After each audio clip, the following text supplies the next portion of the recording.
Welcome, my disciple. Welcome back to your midnight lesson. Have you ever tried singing high note and you wonder whether you are doing things correctly or not? Are you missing any steps? In today's video, we are going to continue the topics that we had from last video. And I see that you guys quite like it, so that's why I'm creating another one of this video. Hopefully it will help. It's going to be somewhat similar but with a bit more explanation. Remember, I don't give you the whole thing in one go. I separate it bits by bit so that you can have the most takeaway from the video. Now bear in mind that in this video, we are still on discovery mode, trying to get you to feel the sensation, okay? Now you've got the basic from the last video. Today is a time where we will be going a little bit more deeper. This is where things are going to start to click.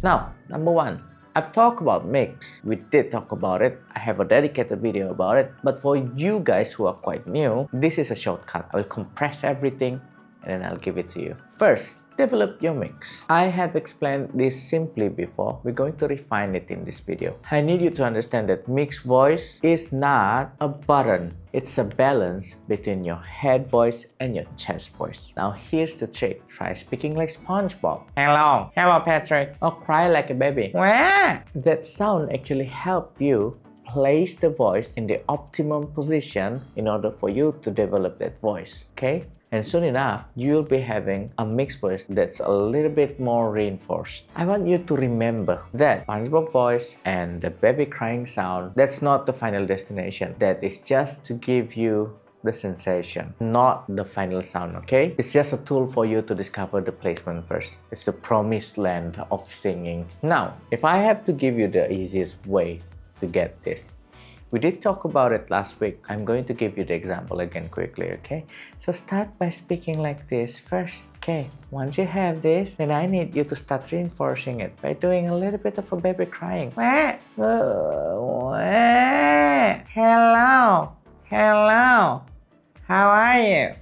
We want to make sure that the voice feels like it's extremely forward, it's in front here, okay? Second one, let's talk about resonance. I know that I didn't explain this too much yet in this channel. We haven't really reached into that area yet. But basically what it is if you do this, your voice will become a bit more louder, right? What happens if you actually provide that space inside of your mouth? Then you'll have a slightly louder voice, a more projected voice. Resonance is not just about sound bouncing in a cave. It is actually about how your vocal tract shapes the sound so that the sound can be efficiently carried out or sung out. Think of it like tuning your sound. It's not about making it much more louder, but it's actually about making the sound travel better. And yes, the spaces inside does help, but it's not just about opening your mouth. It is about how you shape everything. It's about how you shape your mouth. It's about how the tongue is positioned inside your mouth. And it's also about how you shape your vowel. And those are the things that actually make high notes feels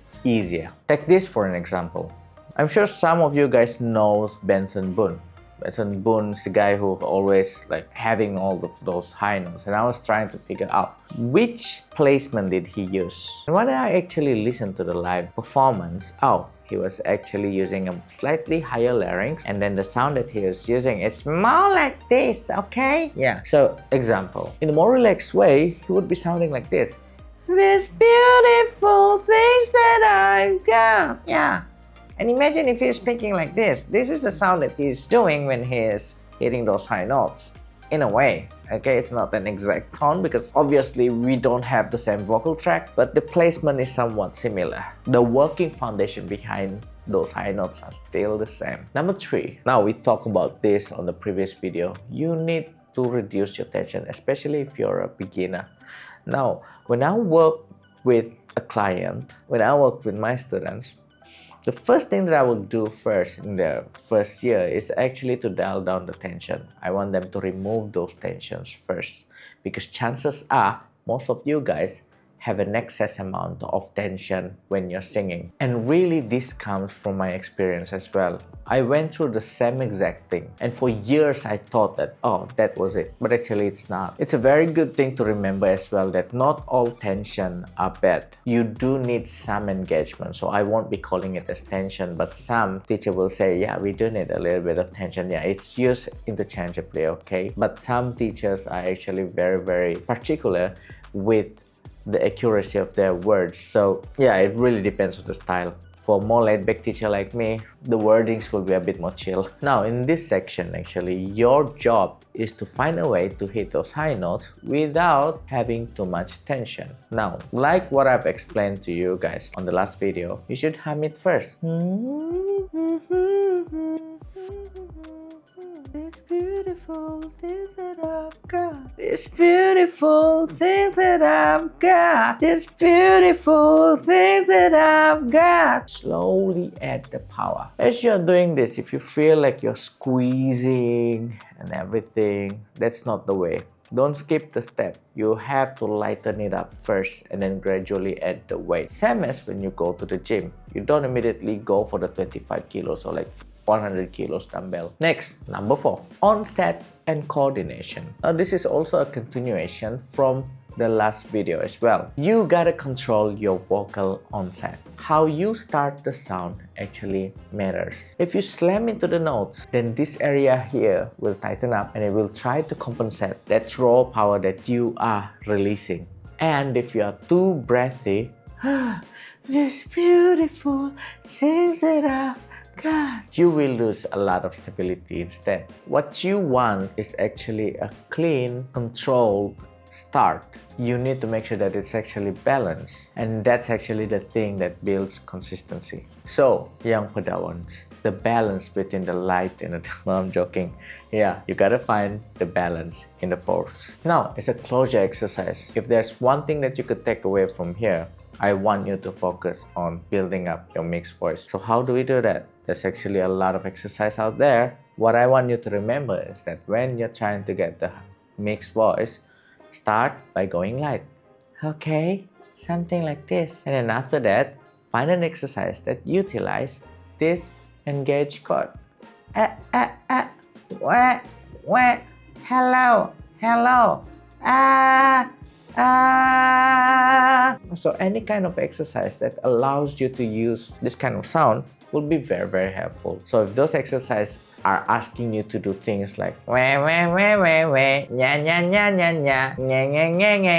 those things, those are the correct exercise. So search for it on YouTube. Now, homework. From this week onwards, I need you to do a crying exercise because this is the one that's going to help you. First, do it with your mixed voice. Less engagement.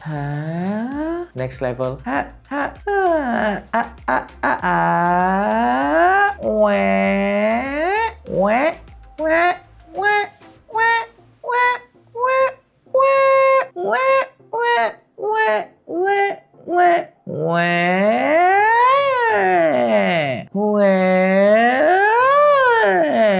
If you're cracking around here when you're doing this exercise, that means you haven't mastered your register transitions yet. So if you crack here, you only have two choices. You continue doing the same exercise and find a way to blend those transitions and find a way to go through your passaggio smoothly. That's the first choice. Your second choice is to go back to the previous level where you only focus on one thing. One layers only. No engagement needed here. You just need to do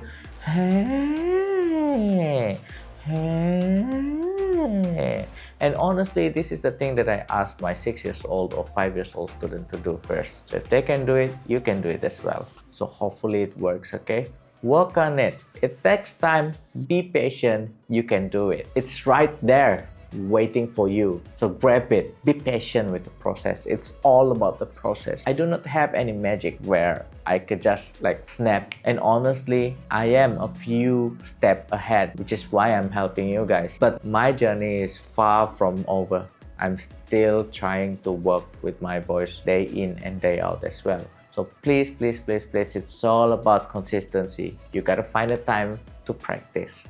Okay, now is the final line. I want you to understand that all of these things, though it's compressed so much, it is still not a shortcut, okay? You still have to show up for it. This understanding is golden. Once you understand it, your voice will change. Okay, so hopefully this videos help. Subscribe and turn on the notification bells. Take care, goodbye, good night, have a nice rest. I will see you on the next video. Bye!